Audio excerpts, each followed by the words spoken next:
Keanu Reeves has almost no range. Right, but I will watch everything he's in. Press A to play. Yeah, I do think it's great to acknowledge the things that companies are doing right.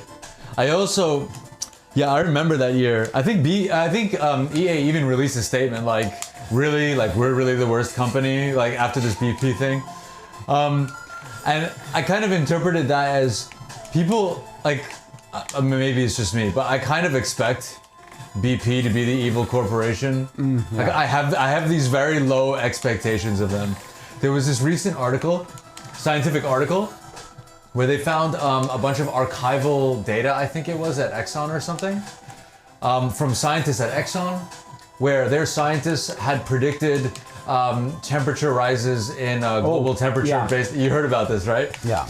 So like Exxon's own scientists, this kind of crap. Like I don't know, if there was a movie with a big bad corporation, like these big energy companies, they fit that bill pretty neatly in my book anyway, from what it is that I know. So I get why EA was sour, but at the same time, like, you don't expect that from a video game company. Like, if I was working at a video game company, I feel like my motivation would be to just create these super fun, joy-inducing things. And when you hear about the whole mess with the loot boxes. But that's not, that's the problem, is you have to remember that capitalism ruins everything because it's the root of all evil. And, as a result, nothing can just be fun or an artistic endeavor anymore. But Callie, how do you feel about capitalism? I think it's the root of all evil and causes all the evil and the problems in the world, yes. Okay. I think it exists to profit a very few at the cost of the many. And that really any logical society would do away with it and maybe eat the rich soon, but So I should not get you a capitalism t-shirt? No, I think that that might be a little off the mark. A little, huh? Slightly? Just a little. I can understand why you may have gotten confused, as I do mention it often. I did actually receive the latest edition of The Socialist, which is the Dutch monthly magazine of the International Socialists over here. I just received my latest edition yesterday. Yay! Nice. I did not know that was a thing. Oh yeah, it's obviously not big because it's the Netherlands and we're not big on actual political change or activism. So yeah, I can see that from the housing situation. Yeah, we're a pretty conservative country. It's which is wild to think about because compared to the U.S., y'all are liberal as hell. Yeah, but if you compare us if you look at like activism, if you look at the growth of stuff like actual leftism or even, for example, like really specific movements like veganism, funnily enough, like all of that stuff is just way, way better over in France, Germany, the UK. Like they have actual people, turning to the streets and revolting and stuff like that. And over here, Fair enough. No, ghosty. Oh, there's a mirror. Run away from it. Mirrors are evil. We're trans. Mirrors are evil. Run.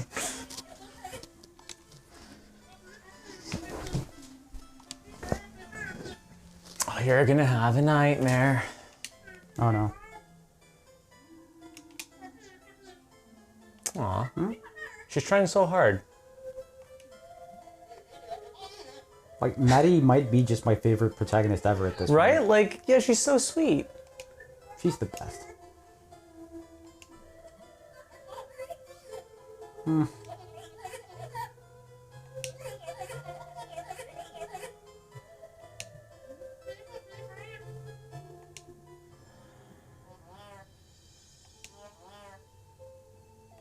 Okay.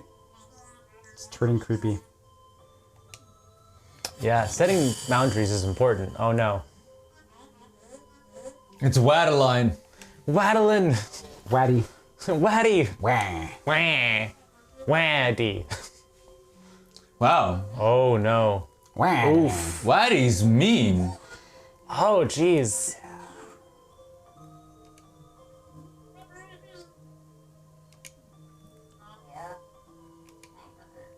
I'm very busy.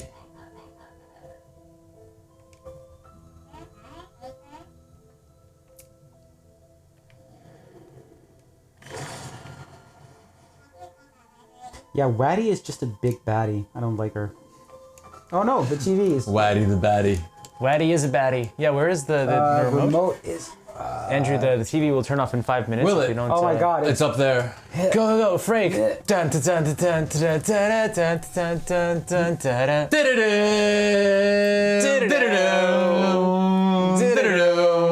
Okay, cool. I think we're good now. We should be good now. Are we good now? Okay. So this is interesting, right? Because like Waddy was mean as hell. Yeah. We obviously don't support this. We do not stan a Waddy. Yeah. But setting boundaries is important.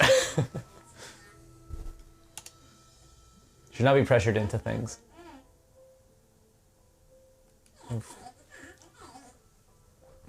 Yeah, I guess sometimes even broken clocks are right a couple times a day. I'm saying like there's a balance, right? Like I think this is the problem is that a lot of media portrays things very black and white way when it comes to this particular topic, and I think there's a balance, right? You can take care of yourself and help other people at the same time. It's not all or nothing. Yeah. I think media always does that, which is what drives me crazy. They don't like people being confused, which is the problem, right? Like I think you should be allowed to have a gray bad guy, you know, it's okay. Yes? Yes, people are complicated. It's the one thing Because Marvel people are keeps complicated. messing up, for example. Like every single time they do actually have a sort of nuanced, cool antagonist, they apparently panic when it's time for the third act and they're like, oh no, wait, we need just like a one-dimensional, horrible person.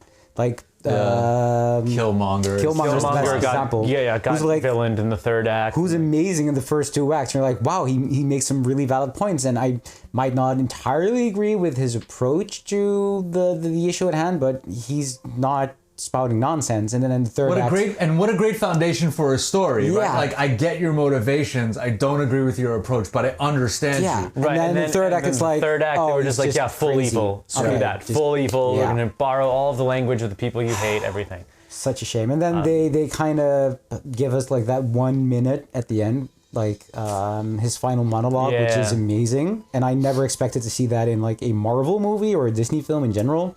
Ryan Coogler, man. Yeah. I don't want to trash talk, but I'm just still flabbergasted about how bad I thought personally Wakanda Forever was. Like, All right, hold that thought, because I don't disagree, but I will point out this is also a thing, right? So it's often the case, I think at least with a lot of mental illnesses, that you feel like you're being selfish even when you're not, which is an interesting thing for this game, an interesting point for this game to be making. Anyway, just wanted to point that out. Wait, is that what Madeline is saying? Yeah, she's telling Oshiro that she only helped you to boost her own twisted ego, which is what a lot of people interpret their own instinct to help other people as a lot of the time. So if I feel any kind of good about it, it's got to be terrible. It's got to be selfish. And I think this is because that philosophy is encouraged. Right? I actually remember having this exact debate with so many people in school because they were like, well, human nature is inherently selfish. Even when you're helping people, you're doing it for selfish reasons. Even if the reason in question is just that it makes you feel good, and therefore it is selfish, right? And this is a conversation I remember having a million times over. The original topic of my thesis was aimed at like literally the opposite theory, that the reason why that Homo sapien survived the Ice Age, right, when Homo florentis and Homo denisovius and Homo neanderthalis didn't, was because we were actually more social. And so we stuck together more. yeah, Oh my God. that's not creepy at all. Yeah, so interesting. Whoa. There's an interesting implication here. But like, Energy vampire. I was gonna say, there's an interesting implication here that I want to get to, but also boss battle. That implication being that he's mad at Madeline, not, Wadeline, who suddenly disappeared, right? And so I can only imagine then that what they're implying is that they're the same person, and that Maddie just feels like sometimes she has no control over herself, which is also something I'm familiar with. They could also be talking about mental issues in Oshiro himself, right? Who's interpreting Oh, they very definitely are. boundary setting as being a violation of whatever his moral or social codes are. Yeah, and I mean, I definitely agree with that interpretation as well. I just think it's interesting that we might be seeing that, because it wasn't Oshiro that went crazy before Wadeline, had her little speech, and now he's going nuts. I think maybe part of the problem is that Madeline can't always control what the other one of her is doing, but she's responsible for their actions anyway. Which I think is a familiar feeling for some people. an interesting conversation, right? So, is like Matt makes games? I guess it's a small like indie-ish kind of Yeah, studio. yeah, right? absolutely. So as always, props to indie makers. Passion projects, man. You can't beat a passion project. I just appreciate the ingenuity of these individual makers because as I get older, and maybe it's just because I'm getting older, but I kind of feel like if it's a big studio, they just they do their best to produce the same thing over and over again. And not only that, but to produce hooks to the next thing as well. Which This brings I'm us totally neatly sick to of. why, which brings us neatly to why it is that Wakanda Forever was a little iffy. I didn't even I- bother. I am now like 100% off the Marvel train. I'm not Yeah. following anything. I'm not aware of what they're doing anymore. Oh, that's totally fine, I'd say, yeah. Yeah, and like the thing is, like I was prepared to like this one. You know what I mean? Like I'm not Yeah. even like a hardcore Marvel stan. I was going into this one knowing Yeah. that I watched Black Panther like 3,000 times, you Yeah. know, and I was very prepared to really fall in love with this movie. And I feel instead like they had a good concept that they then proceeded to ruin Right. in the hopes that they could make 19 franchises afterward. Do you notice that I can bonk him like Mario? Yeah. It's funny because for me it's actually the opposite where like I have the same thing where I loved the first movie. It's still probably my favorite out of all of the Marvel movies just because of the soundtrack, the aesthetics, the Kendrick. performances. It's just Everything yeah. was great about that movie. Yeah, and it's just a really good director as well. Like Ryan Coogler, like Fruitvale Station, the first Creed. He's just really good at what he does. I actually didn't have any expectations for this one because I was like, it's the first time Coogler is doing a sequel, so that was a red flag kind of to me because he never felt like a sequel guy to me. I was like, okay, the two biggest draws, as good as the cast was, of course, in the first one, the two biggest draws were Michael B. Jordan and Chadwick Boseman, and they were both gone. Then there was no one like even remotely as good as Kendrick Lamar tied to the licensed part of the soundtrack. Like there was a lot of stuff in there where I was like, and so I was like hoping I was going to be pleasantly surprised. I was like, I don't expect anything out of this movie, but it might just surprise me. And then it was like the most nonsensical 2.5 hours I've seen in ages in theater. It was just.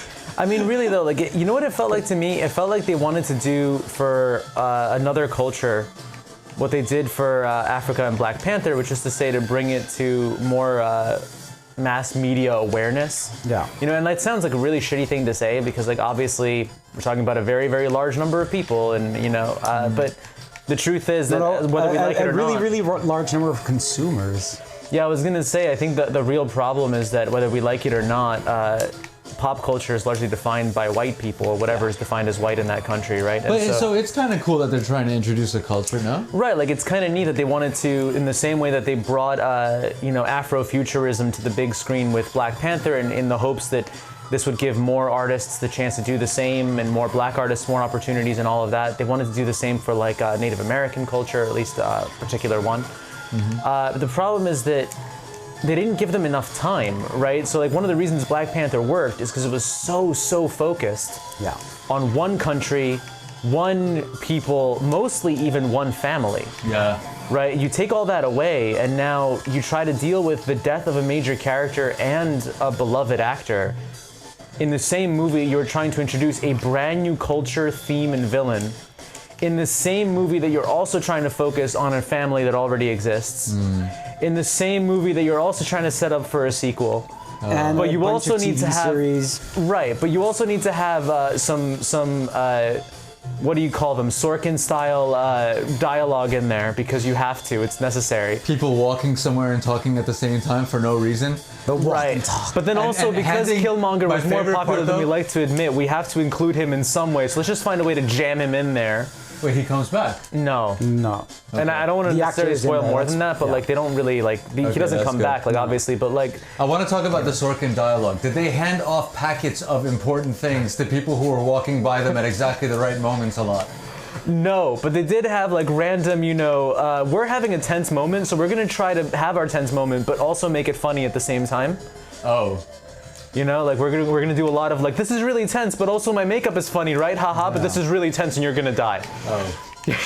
And for me, the thing is that apart from all of that, which is like there's a lot of disappointment for me in that movie, I also, honestly, one thing I just disagree with, and I just don't see it. Maybe I'm just missing something, but I just honestly don't get the praise that Letitia Wright is getting for her performance, because all I could think while I was watching the movie was, wow, Lupita Nyong'o and Angela Bassett are so amazing, and they're just lighting up every single scene they're in. I mean, okay, can I say, like, and I will preface this by saying that I am a little biased, and I can't help it, because, well, I feel like... Letitia Wright is a piece of shit? I'm sorry? Because Letitia Wright is a piece of shit? Yeah, I wasn't going to say that, but yeah, kind of, yeah. And We're yeah, about to be fricked. it's like I was going to say, like, yeah, like, here's the thing. Lupita Nyong'o is one of my favorite actresses. I love her in, like, everything I've ever seen her in. It's kind of unfair, though. Who gets to look like that and be as good an actress? Right, like it's not cool. She looks like that, and she also did Us. You know, like, what the fuck happened there? A little unfair. But yeah, like, my point is that, like, you know, Lupita Nyong'o is one of my favorites. Angela Bassett has been amazing, like, everything I've seen her in. And, like, even Okoye's actress, who's, I don't recall her name at the moment, unfortunately, because I've only ever seen her as Okoye, but I really like her. I think she does a really good job of being that character. Oh, yeah. I love her in The Walking Dead as well. She's just, yeah. Right, and like I say that with the idea that the unfortunate thing about Okoye in this particular movie is that she wasn't allowed to be herself a lot, which is kind of annoying. Like she took back seat to a lot of other things. But still, like I like the actress a lot. Oh yeah. And yeah, I think like if I was gonna choose one actress to like really praise the performance of in this movie, Angela Bassett. Yeah. Absolutely, Angela Bassett. Her monologues are still stuck in my head, and I didn't even like the movie. Like every single time she was in the scene, it was like, oh right, it was a different movie, acting. right? Yeah, like, this is acting. It became a completely different movie, right? Like it was just a whole different. Because that's the funny thing. I never even thought about it like that, but that's actually true. Because like every single time she's on screen, it's not just oh wow she's so good. It's that she's so good that all of the other stuff just feels bad, and that's that. If it's a good movie, you don't have that. If it's a good movie, it's just like wow this is exceptionally good. But it just drives home the fact that a lot of the other scenes just aren't all that well acted. And I think it's actually, I think it's the Avengers 2 problem, right? I think that there was a decent movie in there, maybe even two decent movies in there, and they got jammed together along with 17 other concepts in the hopes that they will make more money via series and other movies and other effing things, because you know capitalism is the root of all evil and it ruins artistic endeavor. You know, and it's really annoying because like look, I would have loved to see another culture get the treatment that that you know a lot of African cultures did in Black Panther. I would have loved to see even just that concept fully explored. Talokan was a very pretty concept. Yeah. And a very unique interpretation of Atlantis. That actor, the guy who played what's his face? He's a newcomer. He's like, Namor. Yeah. He's genuinely like good. Like I don't think he was given a lot of opportunity to show a lot of emotion, but when he did have it, he did pretty well, I thought. Yeah, he to me felt like the perfect example of someone who didn't impress me with his acting, but he did have a really good screen presence, like a really, really charismatic person. Right, and like my point is like I think maybe he would have if he had been given the opportunity to, right? I think if he had been given better lines, you know, as much as it sucks to say, maybe if it had been a better movie, he would have had a better opportunity to show those acting chops, you know? And this is my problem is like I think that was a whole movie on its own, right? I think this culture was a movie on its own, as well as dealing with the death of Chadwick Boseman and T'Challa was a movie on its own. And instead, we got them jammed together, so there wasn't enough time to explore either concept properly. And then, you know, we had to throw in the CIA and other shit just because, you know, we can't have a movie without a white dude somewhere in the lead. And also, while we're at it, we need to set up for this series that we're building up for other people. You know, because that's really important. Yeah. And while we're at it, let's also make sure that there's reason for people to care about characters that still exist, because like we can't renew everybody's contract. You know. Also, I would like to add though that even like I don't think you need to be really good at acting to be a really fun or good actor. Like for me, the perfect example is Keanu Reeves. Keanu Reeves has almost no range. Right, but I will watch everything he's in. But the thing is, no, but if you cast him in a role that matches his energy and his like sort of charisma, like that makes for like an amazing screen presence that is hardly matched by anyone else. You're Like, obviously and- talking about Bill and Ted. obviously. Like, and it's not even meant as like sort of like a semi-burn or like an underhanded compliment. I really mean it. Like I think screen presence in that sense is sort of underrated, where you like we're talking about people looking pretty on a big screen. You don't always have to be like a thespian to make for a great. And, yeah. Here's my take on that, though, right? I think that we forget too often, because capitalism, that movies are an artistic endeavor, and that like all artistic endeavors, at least for me who sees everything through a lens of narrative, are just yet another medium through which to tell a story, Yeah. right? And that story is often some, complex interpretation of the human experience or an emotion or a vibe. And I think as a result that the right person isn't necessarily an actor that is good at everything, but an actor that is good at the thing you want them to do in that Yeah. specific moment. That means sometimes the best actor is someone who's good at improv and comedy, even if they're not good at everything else. Other times it's an actor who's willing to be dedicated to the role and do what they need to do to get the vibe right. And Keanu Reeves is actually really good at that. Think about the fact that he did Bill and Ted. He also did John Wick. And he was believable as both Bill and John Wick. Ted. Right, it's Ted, sorry, and John Wick, which is just... We cannot how? besmirch the legend of Ted, who is one of my favorite characters of all time. No, you are right, you are right. And We look, shall not besmirch the Ted. I will say, I don't know if everybody felt this way, but I actually liked Bill and Ted 3 even, but... I like them all. I right? haven't seen it yet. The third one. Oh, watch it, it's It's good. so cute. It's really cute, yeah, you know what it is? We can't say anything about it. No, wait, Yeah, I I'm- won't I'm- say anything except that, it's an homage to the other two movies in a really cute way. Then I have even worse news for you guys. Oh, I no. weirdly enough haven't seen the first two either. Oh, okay. You should watch all of them. We should have this marathon I've night. been wanting to watch all of them for ages. Listen, now. I'm just saying, guys, Can sweet we- chili Marathon? Doritos, Marathon. and yeah, Can we please do that? I would love at least. Yeah. Can we do Bill and Ted 1 at least? We could even stream it. dude, we I'm have not sure. to do it. Can we It's got to stream it? happen now. Yeah. If we're talking over it, is it fair use? Can we get away with that? We Like, can- we'll have to we look can it up. We'll stream have to look it ourselves up. watching it without streaming it. And Oh, then yeah. we'll give people a timestamp Just so that they reaction, can follow yeah. along and Yeah. MST3K it. Yeah. Look, I mean, these movies are absolutely not going to change your life at all. Oh God, No. no! They're completely. But they're so silly. much fun. Yeah. They're so like silly and. See, like, I've learned to really appreciate that kind of movie. The Yeah. kind of movie that is a fun movie because movie making is fun, and that's it. There's no, like, it's not meant to win an Oscar or change the world. Movies are fun, and this is our way of talking about it. Most triumphant. I just love them both as characters. Right. And the fact that a bunch of random musicians got involved in like the second one was like such a cool Right?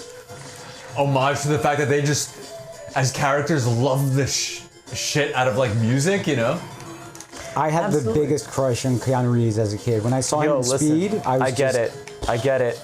He's a very pretty man, and he doesn't age, which is just not fair, really. He's a vampire. I don't know what happened there. I just wanted to. I wanted to be in his band. I wanted to be in Wild Stallions. They didn't have a drummer. I could have been the drummer. You can have the band. I just want to be in his bed, man. Look, just Well done. I agreed. Yeah, definitely. Listen, Oh my God. maybe we can work on it together. I don't want to be too morbid about it, but if Keanu Reeves ever dies, we would be like the bereaved. Yeah. Truth. The bereaved. That would. Oh man. But obviously he's not ever gonna die because it's Keanu Reeves. Right, no, he's a vampire. We've Yeah. discussed this. He's immortal. Which is and funny like, have you 'cause- seen his reactions to people pointing out that there are old pictures that look like him? It's the most hilarious thing ever. It's like every time people have found this picture from like the 14th century that looks like you, and his reaction is always the fakest. Like, oh, really? Oh, wow, look at that. That's so strange that happened. Like, it reads entirely like a vampire trying not to point out that they're a vampire because the modern age screwed them up. The one movie that he did with vampires is not among his like highlights. He was he actually Yeah. acted as one. He was in was not a Dracula, yeah, not as a yeah. vampire, but as the human guy in Dracula. It's He was Van Helsing, I think, in Dracula. It was not the greatest acting no, he's ever done. like, No. no. But yeah, and this is what I'm saying, right? Is that like at the end of the day, a movie is a story, and finding the right actor to tell that story doesn't always mean finding someone with a huge emotional range. It might mean finding someone with the right level of dedication or the right vibe. Certain actors, for example, have very specific one-note performances that are actually needed for that specific movie. Like a perfect example for me would be actually Ryan Gosling, both in Drive and in Blade Runner 2049. And in everything else he does. I'm not sure about the quality of the other stuff, but in Blade Runner and Drive, his sort of dull, monotone delivery makes perfect sense for the character and the setting, and it really does actually improve the entire movie because of it.